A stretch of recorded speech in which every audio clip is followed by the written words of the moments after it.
to the Trinity Force Podcast. Yo, it's that Triforce cast beaming straight to your home. Grab a beer so we know Pone ain't drinking alone. Send an email, a quick tweet, just pick up the phone. Leave a message at the beep if you're a creep, watch your tone. Discuss the meta game, patch notes, whatever helps your stats most. Obi-Pone Kenobi is your last hope to snatch gold. So grab your headphones and join in the fun. We'll try and force in some jokes and some cringeworthy puns. Yo, we can make it together, people. Trinity Force Podcast. These boys are second to none. Now that's the end of the intro. It's time we begun.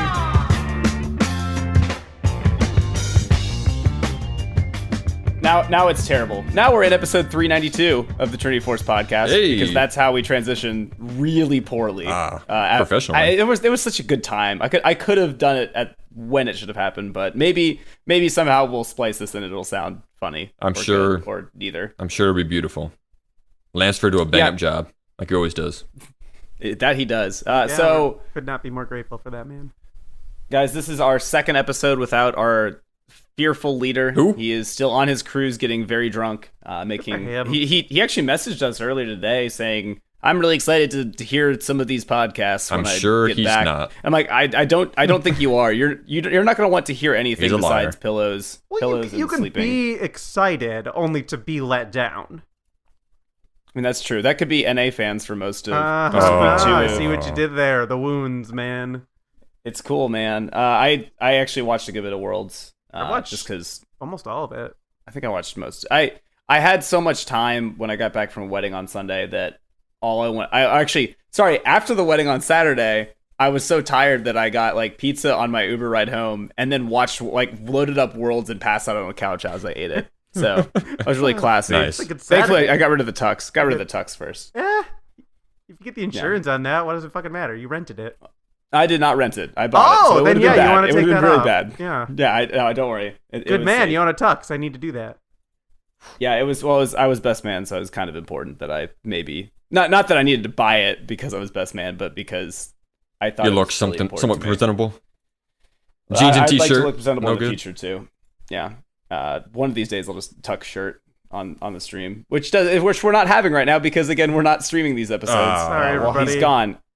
And if you guys missed out on Monday's episode, it was a lot of fun. It was kind of hectic and crazy, but it was listener questions. So if you didn't check that out, please do. Dom, Chira, and I got to cover some of those. But today we're gonna have maybe a slightly shorter episode than normal, mostly because we don't have a whole lot to talk about. We have a lot of detail. We have some good topics that we want to talk about, but they're more appropriate for the postseason, preseason stretch of time, and so we're saving those details. Next week, we're going to have patch notes and everything going on, so we have this episode, and we wanted to record, but we're just like, what do we talk about? So Riot has released a couple things about the preseason, and kind of similar to the last, I would say, let's say this will be the third in a row of some major like mid to preseason changes. Last year it was the preseason marksman update, which was gigantic, had all the marksmen kind of finding their own changes. The mastery, of course, mastery changes will probably come again here. But then we also had the mid-season mage update in the middle of season 6. So it looks like the start of season 7 will be having assassin update, which Riot released details about this, I think maybe last week, kind of telling who they're doing major ones to and minor changes to, which again is following the same kind of path as those other updates where you got big or small changes to kind of put people into their thematic. They've touched on the big 4 assassins at various points between mid-season and now, but they just recently released a post that covered all of them and gave like a brief synopsis, and then also got into the minor updates, which is really a lot of the information we didn't have before. Everybody would be like, oh, what about Fizz? What about Akali? What about, this assassin? And they'd say, yeah, we think that candidate's good. We're just not sure what we want to do yet. And so now we have a much better sense for who they're touching. More along the lines of the Swain update, Vel'Koz update. You can't see my air quotes. That type of thing. Yeah. So I think the thing that they led into this with is they're trying to also make it a little bit less.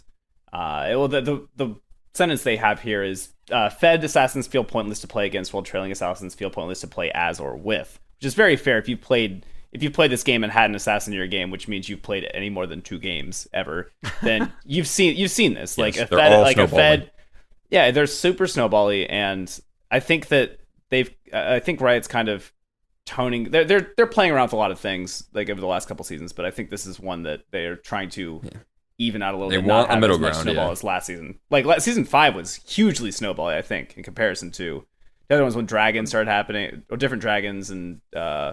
Yeah, I think the dragon pushing. changes have had some effect on the assassins. Overall, I think most of the assassins have just slowly gotten nerfed too, because of the super unfun to play against. And you know they were so popular that everybody was playing them. So hey, the one person was really enjoying their game, and the 4 to 9 other people in the game were just having a miserable time. Every support, didn't matter who you were playing, every support was just hating their life. Yeah, so let's just talk about the four main ones real quick and kind of get like we don't have full details on this. We just only have a kind of small look into what they're trying to do to make these changes to big assassins or big changes to assassins, I should say.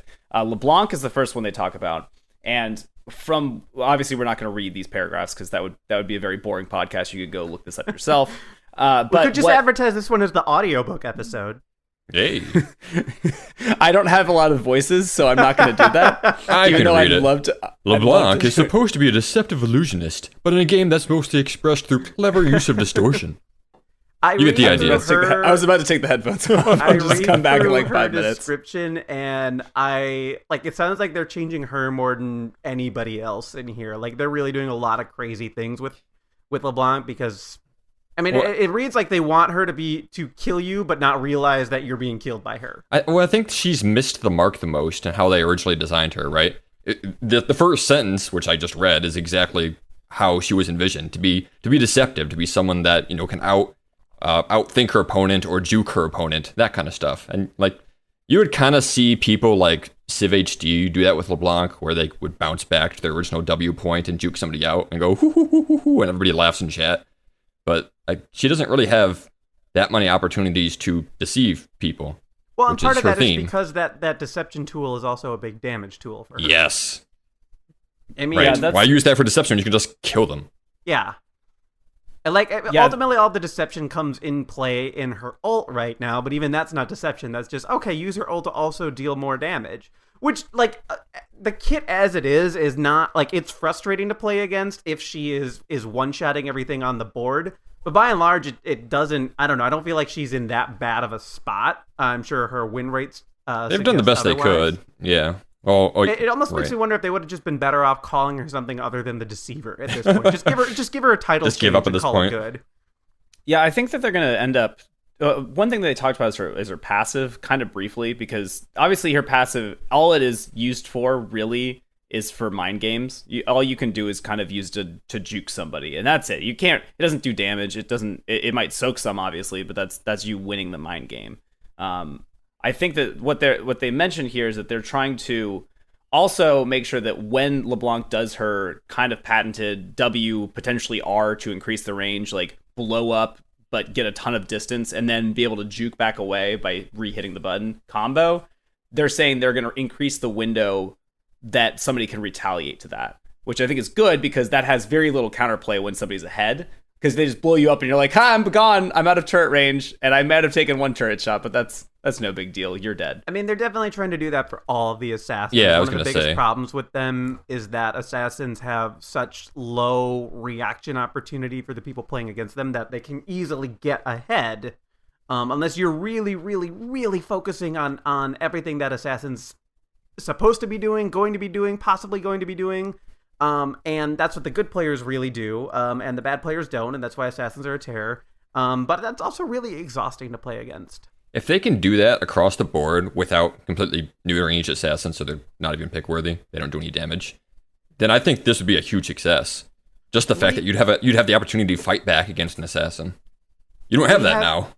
We have had Juggernauts, Marksmen, and Mages get updated so far, and you can cherry pick instances in each one of those where Riot really screwed up and just the champion was worse as a result, or broken and they had, I mean, I guess in Kog'Maw's case, it was broken and they had to revert him to a previous state. Yeah. You can find cases where things were really done poorly, but overall, I think most of the updates benefited more champions than it hurt, and they were reasonably to very successful. Yeah, I agree. I think there's a good reason to look forward to these assassin changes. Yeah, so I'm at least hopeful. cautiously optimistic for what's going on here. I like that cautiously optimistic is after we talked about one out of probably 12 changes. Like it's like, all right, sounds I good. hope it'll be okay. That was great. I don't really play enjoyed any this of these episode. champions either, so I mean, like for me, I'm really just hoping that they're less infuriating to play against. The only one I kind of play is Fizz and a little bit of Echo, but tank Echo, so it doesn't count. Echo's not because I was an assassin. Come on, Surprised right? you don't play tank Fizz. I could. Okay, well, Killing people is more fun. I have Mitch is I've so seen that. angry. Jungle tank Fizz. You can do some consistent damage. Whatever. All right, whatever. We're gonna skip past that. The next one on the list is Talon, and they actually give a little bit more, I guess, focus on what he's going to be doing. LeBlanc's still kind of up in the air. We don't know how we're going to do those mind games, those outplays. But Talon, they look like they're changing him to be a bit more single target focused instead of having a bunch of AoE damage that he throws down with his rake, with his ultimate. I think that's kind of, it makes sense. Like he's kind of the Assassin's Creed character, I guess just assassin, which just doesn't say anything in an assassin update, but. He's trying to, I think, take down one person, and maybe that's it. Maybe that he says the bulk of the damage to focus on one target. Well, he kind of sounds like getting a lot. It kind of sounds like he's going to be the laning version of Kindred, and that they also want him to be roaming a lot. They specifically mention terrain mechanics, which could that's mean anything. Interesting. I don't know. I was reading more like he's the assassin version of Talia, where the idea is that if you are spending a lot of time in your own lane, you're not doing your job very well. It makes me wonder if he will end up in the jungle at some point, but we'd have to see the abilities and how they play out, especially against the creeps, before we can really make that call. But yeah, I mean, they call him the nimble roamer here. That's how they're describing him. And think about all the games you've played in where Talon was doing well. I mean, it's because he wasn't in his own lane doing shit there. He was running around murdering everybody else except for his lane opponent. Yeah, and I think they're just doubling down on that. His single target damage is already really high, so I just wonder in general how they'll approach damage for these champions. If they want to give more windows of opportunity to play against them, then that feels like they are going to have to tone them down somehow. I mean, they're changing a lot of the items that they want these champions to build as well. Part of it so that they're not ubiquitous AD items, but we can't get into those because we don't know any numbers or what the changes are going to be. We just know that changes are coming. But that's certainly going to play into the amount of damage that they're dealing, at the end. I like the idea you said about Kindred because you said terrain, but you also it says we want Talon to use the terrain to his advantage as he tracks down his target across the map before mercilessly putting them down. I wonder if he's going to target somebody like you're saying with Kindred. I don't know if that's what you meant when you said Kindred, but that's kind of what triggers in my mind is that maybe he marks a target and I don't know, has increased movement speed towards them. Yeah, maybe not a crazy amount, but and I think that's a really cool idea. I didn't even go there. I went more the Talia route where he gets a bonus when he's in the river or in brush or river and the jungle and everything. Anywhere except lanes, then he's just walking around like a jackass. But if he is in areas that would reasonably fog of war covered, that's where he starts to get a lot of bonuses. That's where I went to, and both of these sound like very reasonable ways to improve him. Yeah, it could be either way. Again, we have to speculate on this, but I could definitely see either scenario where he specifically targets somebody with mechanic, or by target they just mean the AD carry is across the map and he wants to go kill them, so he's going to do that. Yeah, I feel like the thing that they're going to need for this kind of roaming is I think a number of assassins have is being able to get over a wall that doesn't require a target to be there. Kind of LeBlanc can get over a wall, but Talon can't. Talon can't because he has to dash to an enemy target. He has to be able to. He can still do it. He just couldn't move as nimbly as you might want. I don't know. I think that one's gonna be interesting. I think a lot of these are gonna be. It's all speculation. I think it's gonna be. Well, the ones that you don't see a lot of now, I think, will be more interesting. We've seen LeBlanc for a while. It'll be interesting to see her I'm so played a glad. different way potentially, but I mean, I'd like to see more Talon. I'd like to see a Katarina that's not, face roll, hit R, and kill everybody if there's no stun. Just a quick sidebar. I'm really enjoying this because we're only getting away with it because Adam's not here. He really hated doing this kind of episode for a long time. Oh, he's And gonna love like, listening to this. I feel pretty confident he'd be like, no, not a fucking chance. We are talking about these champions this early. We don't know anything, so no, we're not going to waste everybody's time. We're going to waste everybody's time. We 'cause might he's be not here. wrong. Yeah, guys, if you're hoping for anything concrete, you should turn the podcast off right now. We're sorry. Adam, you probably should just in general. Adam, you shouldn't have listened. Speculating is fun. It Eat it. shouldn't have started. All right, next one up, Rengar. I think we kind of touched on him earlier. The stuff that they talk about briefly is they want to change his empowered abilities a little bit, as well as Thrill of the Hunt. Empowered abilities trying to have them. They want them to stand out instead of just being like ram your face into the keyboard and hit that. You got to hit double W or double Q. He's really, almost really like quick. Rise is now, and even Rise it was, before the rework. Just there is a correct order to do things based on the circumstances that you're in, and that is honestly a pretty shitty assassin. Yeah. It says they're trying to amplify the impact of well-timed empowered abilities, so they can feel like they're being rewarded for making split-second decisions rather than and being rewarded for making the right call. So that's more than just like this is the right situation because I'm ganking. I think it's going to be a bit more thought process than that. I read that as like his ability is going to have some utility to them, or at least strong utility, and not just I hit this button twice because it does more damage. I really hope they get rid of his heal. That's just such a dumb fucking ability for an assassin champion to have. Well, it worked Oh, when hey, he was a It tank. worse.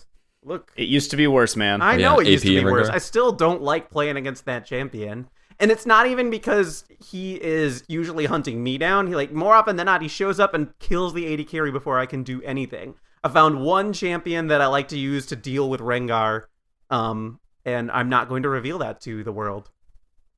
Cool. Yeah, they also say that they're giving targets of Thrill of the Hunt a little more information, which I could either see like a directional based thing, or maybe like when Rek'Sai ults, there's a full map sound that happens. So maybe our Scion too. Maybe they give a little bit more heads up. Then you'll know, like the second is the second that Rengar can jump on your ass, and that's maybe a little bit to not counterplay you when he's ahead. It also sounds like they're going to touch on the bonuses of Bone Tooth Necklace. They specifically say that they want to give him a reason to seek out more than one person. Increasingly dangerous foes is the quote they use. So I wonder if that means like you're not going to get a charge unless you kill somebody different, or you kill, or maybe it's a bounty I bet it's system gonna like be people Garen on has. streaks. I bet it's on streaks. Could be. Like people are on streaks. Maybe it's That's the a amount good of kills they have. point. You get charges on. That'd be actually really cool. I mean, it's still It would kind make of sense. He's a bounty it's hunter. still kind of interesting because I guess that does show for people who don't recognize it on the health and mana bar on the side. You can see what kind of kill streak somebody's on because it builds a little emblem on the side of it. I think some people might not notice that because And we it's already not have the super obvious. Garen icon that shows up Yeah. when he picks his villain, which is more or less dependent on kills and everything. But No, it's 100% based on Yeah. kills. It's the last person to kill one of your teammates. oh, okay, I thought it worked differently, and then they also changed it for how it was working in laning because Garens were getting free damage. But okay, good. So yeah, that'll be interesting. Last one, Katarina. The Pentakiller. Oh boy, God, what a difficult champion to balance. Like, Is she the but also oldest? somebody who's Is she the oldest assassin in this list? oh yeah, That might be why. I don't know because LeBlanc. has no, been she is. around- I remember the releases of all three other champions. I remember those releases. Well, so scrolling down to the Miter, maybe Shaco? Is Shaco or Katarina older? Shaka was I think they were both beta. I'm going to go with Katarina, but the oldest. Okay, Akali might have been too. Hey, talk about Not it for a minute. Akali. I'll let you know. I'll let you know in I've a got the sec. dates pulled up. We're just doing this. I was around when Akali was released.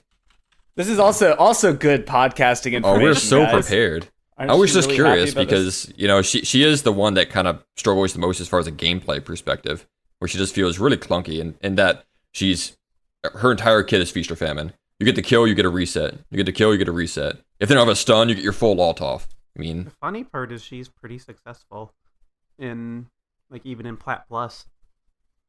Yeah, but she gets so much worse in high elo, I feel like, just because like But if that was teams the know case, how I to mean, play against her. she's got a positive win rate in Plat Plus, and like she's doing way better than LeBlanc is. Even I mean, there was a stretch of time where she was in the top 5. She's in the top 25 now, but like it's surprising. One of the things that the two balance parts they said on this, which I think is interesting, is so for people who hate Katarina's, they're slowing down her abilities so that opponents can tell what's happening. But they're also giving her more mobility. So that trade-off's going to be interesting. So it might I think what they're trying to do is they're trying to make it so you don't have to wait for that one window that's pretty obvious to get like 7 resets, despite the fact that only 5 enemy champions can die. This might be inaccurate. I also think they said they're taking away her ability to ward hop just because that ends up taking up a huge amount of her power budget. Like they've always thought it was necessary because she needed that sort of get out of jail free card, so to speak. But with the other mobility changes, they feel comfortable getting rid of it. Where does that say that? It wasn't in here. They've had a lot of red posts about it, and I try to stay on top of that type of stuff because it's important, or because I'm bored at work, or because shut up. Yes. So that might change. Like that may not end up going through, but I know they were talking about it at one point. For the question that is, I know, bugging all of you, Katarina was before Shaco. Yeah, Katarina, Shaco. I knew it. Akali. All right, well, that's our history episode, team.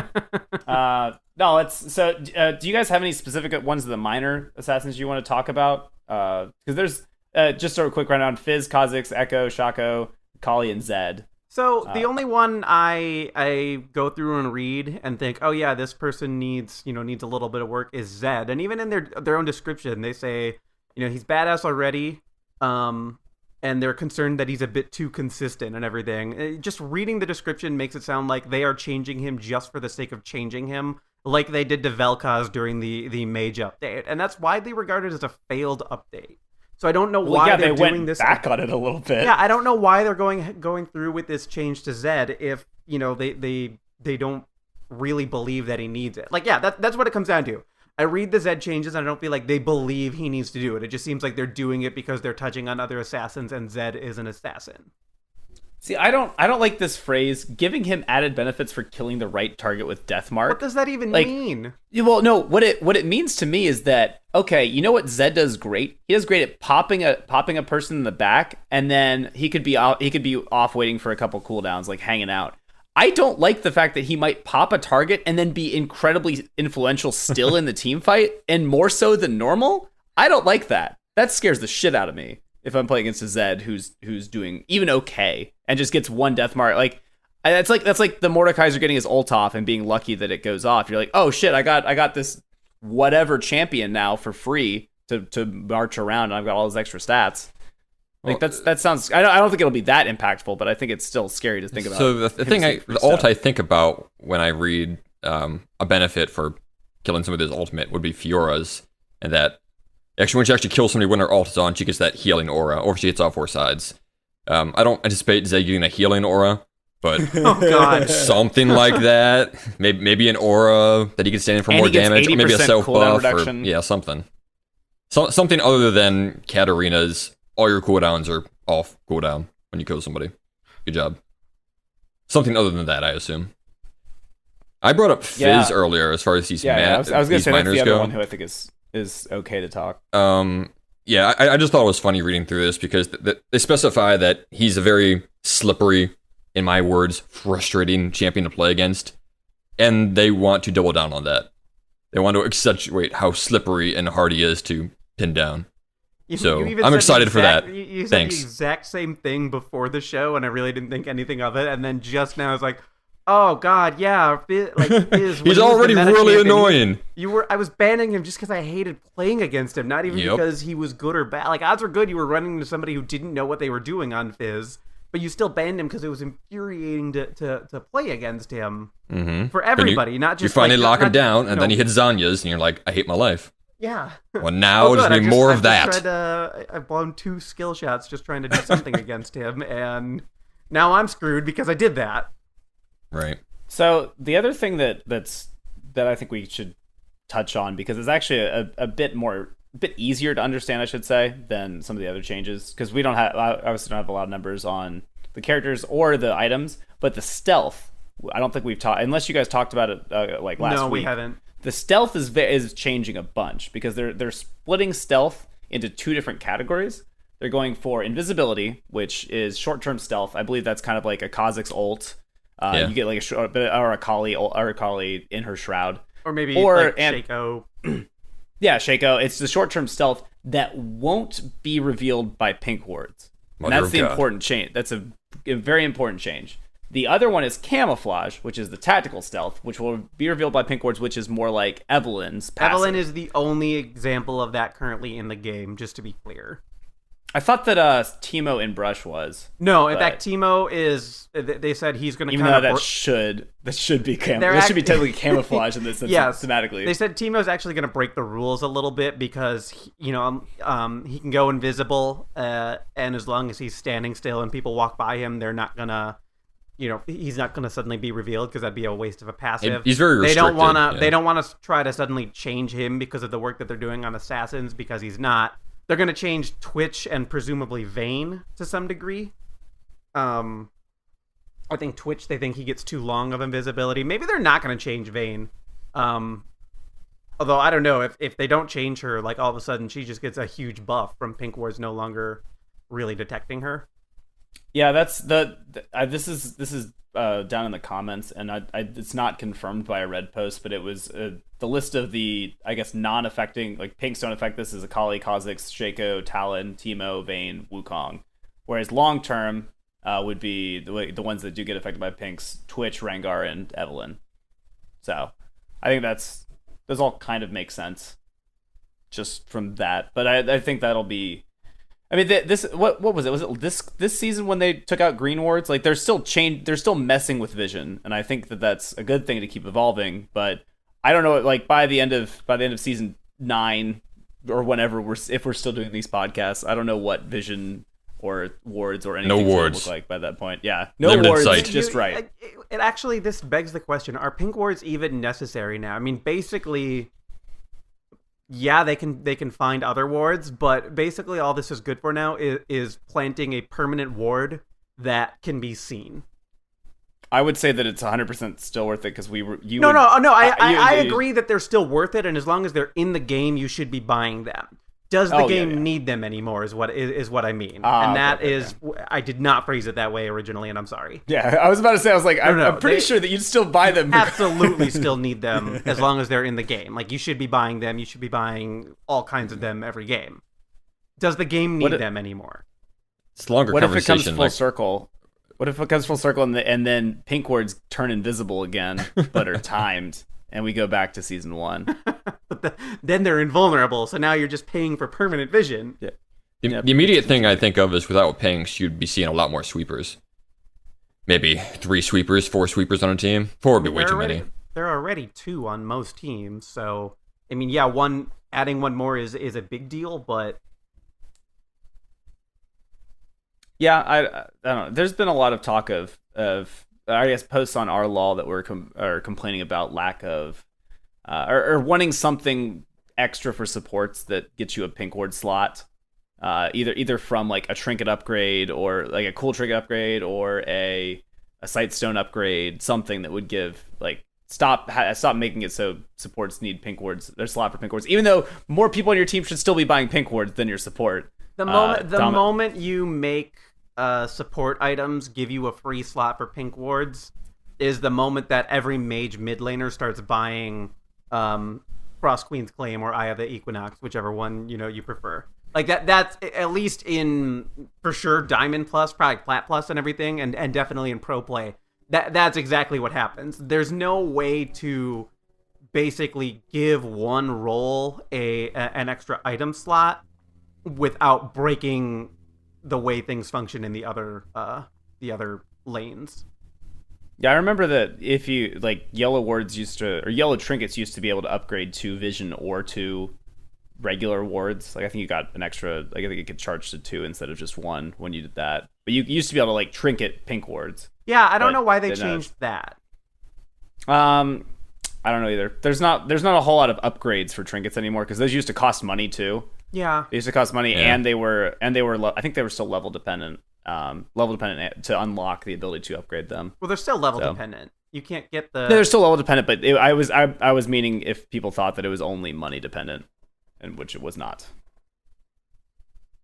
So, hey, what about this other change? We're all over the place. Like that was a large talk about Vision that I wasn't expecting, but Are you saying there's more preseason updates?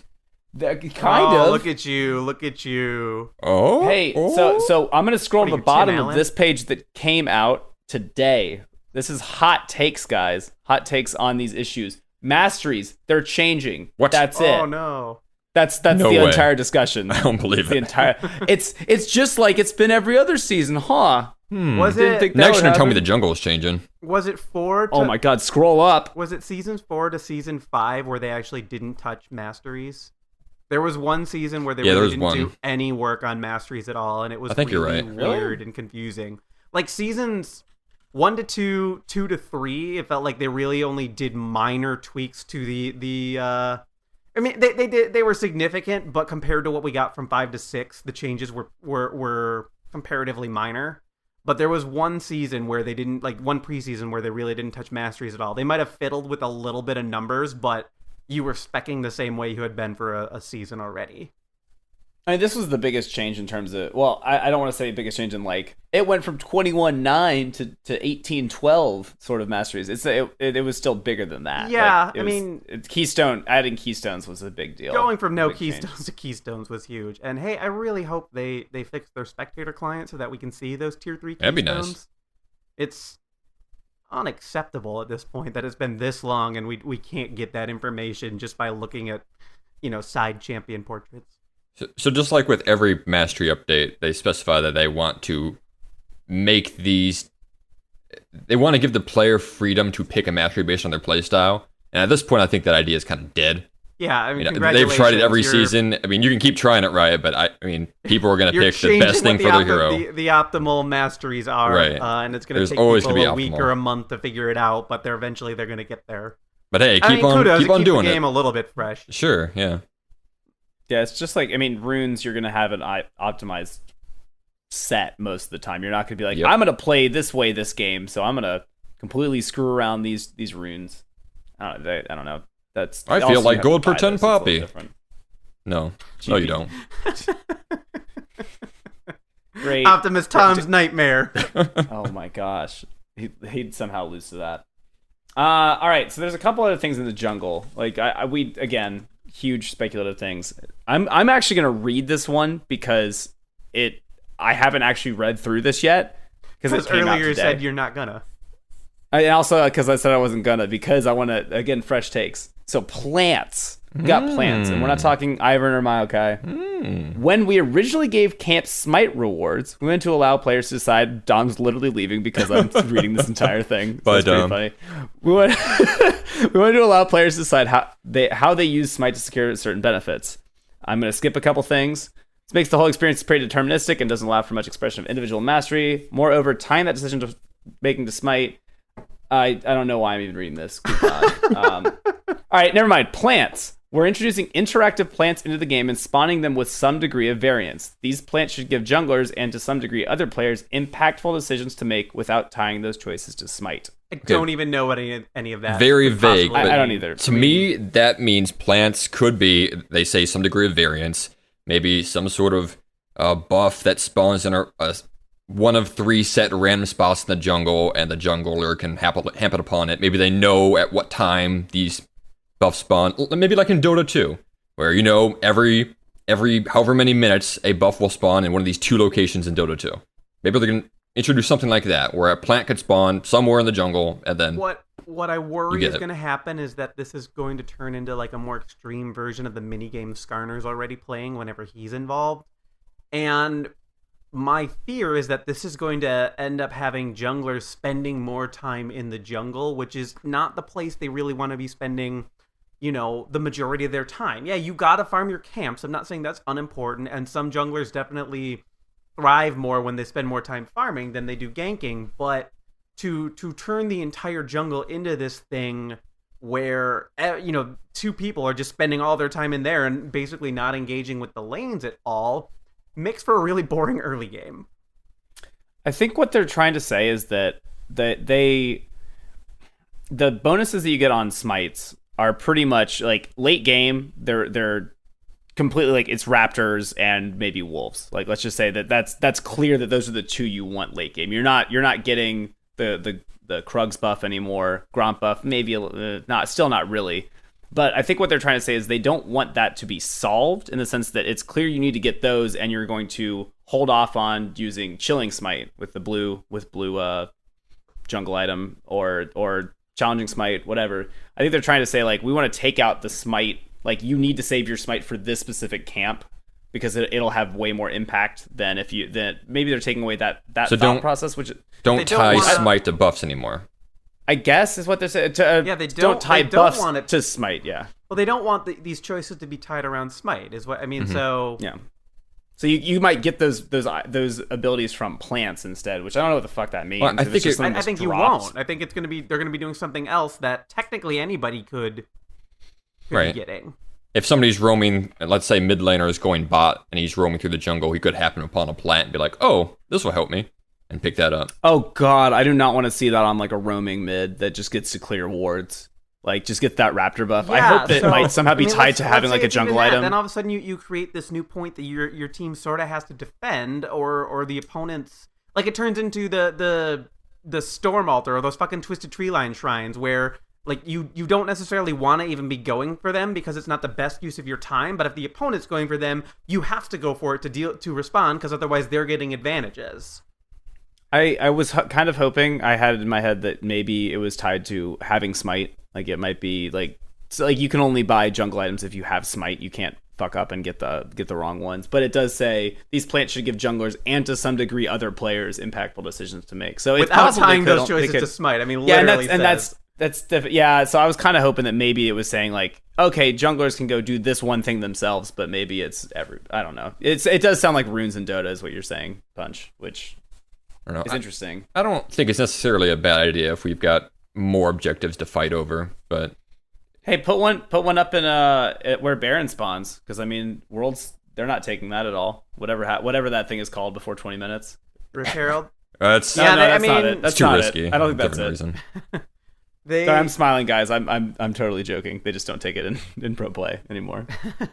They have even said that they don't really think Rift Herald's a very good objective, but every conversation I've read Riot talking about, they're not touching Rift Herald in the off season. So yeah, I guess there's the other thing they're talking about is Aegis and a couple of protective itemization is the name of the another paragraph. Support item rework potentially. What a surprise. Yeah, it's a item that obviously pretty much everyone benefits from regardless of comp. Like I know you might say I got to get this way earlier because we're up against a bunch of magic people, but even if you're not, even if it's only against like 15% magic damage for the entire team, you're still throwing down like 270 health worth of shields onto each player if you're nearby them, which is pretty crazy. It's an infuriating item to have to buy when you're up against a mostly AD comp because the shield is still so valuable. Like it's infuriating, but you still end up getting it in a lot of cases just because it's a shield. Yeah, and so this is kind of sad to me. It says that even if we made support items stronger to compensate, junglers would become the new Aegis purchasers, as it has happened in past metas. Yep. So for the good of itemization as a whole, we're killing its aura stats. That's fine. I guess my big worry is that there's not going to be a similar support-oriented item that has magic resist built into it. Like you'll have to go straight into the tank or bruisery items to get that, and that is really difficult for a lot of supports to do because you have to really be thoughtful about the items that you buy. Yeah, and that just I wonder if maybe there's going to be an aura item that's similar but doesn't have such a strong activation. No, they like the active. They hate the aura. The active, yeah. I mean, that's what the thing is. Like, if they potentially split those two out, kind of like when they originally had Zhonya's ring turned into Hourglass and Death Cap. Like, because it used to be both of those things were in one item. You had the multiplicative ability power and the stasis. And they said, holy shit, what were we thinking? Granted, this was like season 1. They were like, we had this way too crazy item. They said, oh, we can split that up. Maybe that's what they'll do with this. I honestly don't think it'll ever come back. They've slowly but surely been just getting rid of all of the aura buffs. The debuff auras, curiously, are still in the game. I know they don't like how what is it, Abyssal Scepter works. Mm-hmm. Especially because like it gives you damage and then it improves your damage while making you defensive against oftentimes the same thing. And improves your allies' damage from your lane opponent. Yeah, but I mean they got rid of Soul Shroud. I was actually just looking up Soul Shroud because I was trying to remember. Shroud, I know it had regen. It had CDR on it. I love that item. I bought that item all the CDR is an time aura. because it was CDR built into an aura was so good.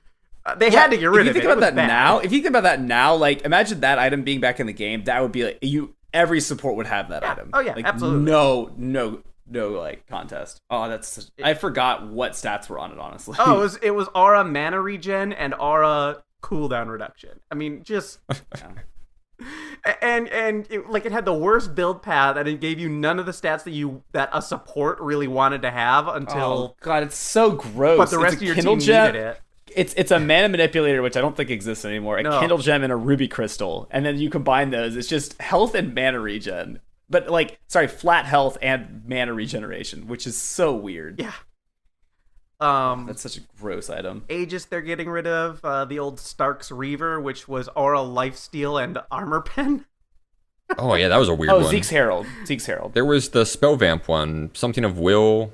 Oh yeah, Will of the Ancients. That was it. No, old Woda had that one also a very weird item.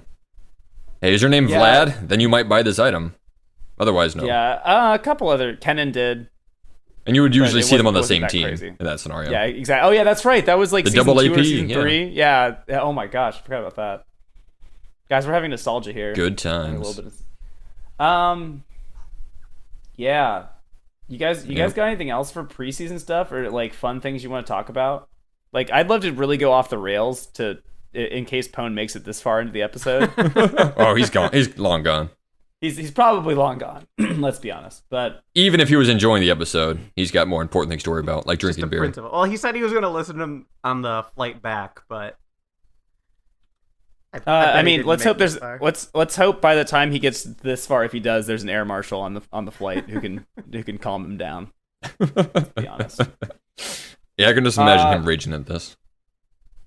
Yeah, I feel like the rest of the changes I shouldn't say the rest of the changes. All of the changes, we kind of need to see what's going to happen, but at least that's a small preview of what is coming. Again, I expect that like last season, last preseason, we had, I think, 4 episodes just dedicated to the marksman changes, not even to everything else that was happening. It might have been 3 and then like 1 on masteries, or maybe we made it 6 with that.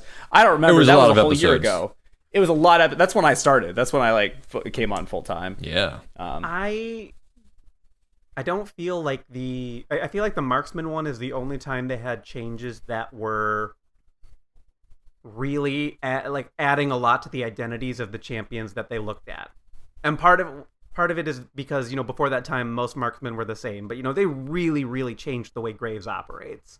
They changed Kog'Maw a lot. Even Ashe, I think they'd already reworked her at that point and they touched her a little bit, but they gave her a very, very different identity compared to the one that she had. I don't know that they're going to be like that same type of really, really identity changing adjustments to these champions that they're looking at. I don't know, because it didn't feel like the mages got it was that big of a deal. Yeah, they're different and they're certainly more playable now, but Malzahar doesn't feel any different than Malzahar ever did. Yeah, I mean, but at least there is this distinct difference in terms. He's more playable now. I'm not arguing he's in a worse spot. I'm just saying like the things that Malzahar is doing are pretty much the things Malzahar has always done.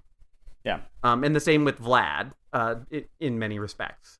But the marksman, I mean, Graves is very different from how he used to be, and part of that was and that led to the addition of Jhin to the game. Marksmen have changed so much from what we had come to know them as prior to this season. And I just don't know that they're going to really change what it means to be an assassin with this update. I think the potential is there. Like in the marksman scenario, you had the problem where every marksman was you could play one marksman, you could kind of play them all because most of them were just auto attacking last hit, and then sometimes you would like the spellcasting marksman over here, right? Mm-hmm. The assassins, although not that simplified because a lot of them take a lot more mechanical skill, they kind of all operate in the same way that they just want to kill their target as fast as possible. So I think the potential is there so that they could make these assassins feel more unique without just this person kills a champion with this rotation of spells and this one kills with this rotation of spells or what have you. How worried is this group that more unique is just going to mean a bunch of mini games get added? That's very likely. I mean, that's just been the modern. Every 20 seconds, LeBlanc spawns a magic trick somewhere around the map, and if she collects enough, she can teleport. I totally expect to see minigames. I mean, that's what they've done that's what they've been doing in recent memory, so I don't expect that to change. You know what's going to happen next season? It's going to be our mid-season update is going to be the mid-season 3-hit passive update, and all 3-hit passives are going to get touched. Excellent. They're going to have their own class for that too. They'll come up with something. The trifectas or something. You have to hit 3 Qs in a row, and then it'll do something. I don't know. You really want to double down to the 3-hit identity these champions have. This guy only has 3 attacks for the entire game, and then he's useless. So you better make him use this count, right, motherfucker, and buy a lot of active items. Genius. You're a walking ward after those 3, and that's about it, and an activatable. All right, we should probably cut it before it gets worse. Really, really out in right field. Also, because I want to see if this game will work, because I'd like to keep playing League of Legends occasionally. So, guys, thanks for joining us. This was episode 392. Yes. 91? No, 92. Okay. It's 91 was on Monday. Got it. We did this on Monday. We you just did weren't this here. exact thing on Monday. But yeah, guys, thanks for joining us. We will be back on Monday with, I believe, patch notes, maybe? Looking at Surrender at 20 right now, there's not much in terms of balance on the PBE right now. It's very, very little, because I think Riot might be a little bit concerned with something going on called Worlds. So I'd be surprised if they really cared that much about balancing the game. So there is there's not a much. huge maybe observation. We'll have numbers. Maybe if we have somebody to stream and it's up, we'll play Doombots, like hard difficulty Doombots as T-Force. I think that'd be fun, right? Like, because we'll all be screaming, we'll all be concerned that we're just gonna get destroyed by all these. Oh, we'll be getting destroyed. Crazy powerful bots. Yeah, probably won't be very close. Oh, so yeah, that's the end. That's it. We'll see you guys later. We're really good at hosting. I don't know if you noticed this. Adam's totally going to just turn the show over to us after this Sterling week. Well, the thing is, I don't think at this rate it's going to ever end. So, like, this show is going to go on for days. It's going to go on. It's going to hit the 60-minute mark just by virtue of this dragged out. It's over for real this time. Yep. No, it's not. Oh, by the way, one more thing. By the way, I'm cutting my audio in 3, 2, 1. I'm done. Hey, we're done.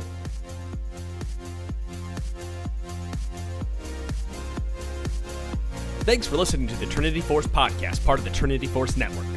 If you liked our advice or would like to hear your question read on air, you can reach us at feedback@trinityforcepodcast.com. You can also check out all of our other awesome shows that we release on the weekly. Your first stop is at trinityforcenetwork.com, where you'll find links to the LCS Rundown, 4 Wards, Sheen Procs, and Oz LOL podcasts. Next, head over to youtube.com/T-Force podcast to find weekly VODs of all our shows and Battle Arena. But the community doesn't stop there. You can find us on social media as T-Force Network or at patreon.com/T-Force Network to grab a Champion Select podcast. Finally, we're on Reddit at T-Force Network, where we post a link to all the VODs, podcasts, and have discussion about your favorite League of Legends topics. Thanks again for listening to the Trinity Force Network, and we look forward to seeing you in the community.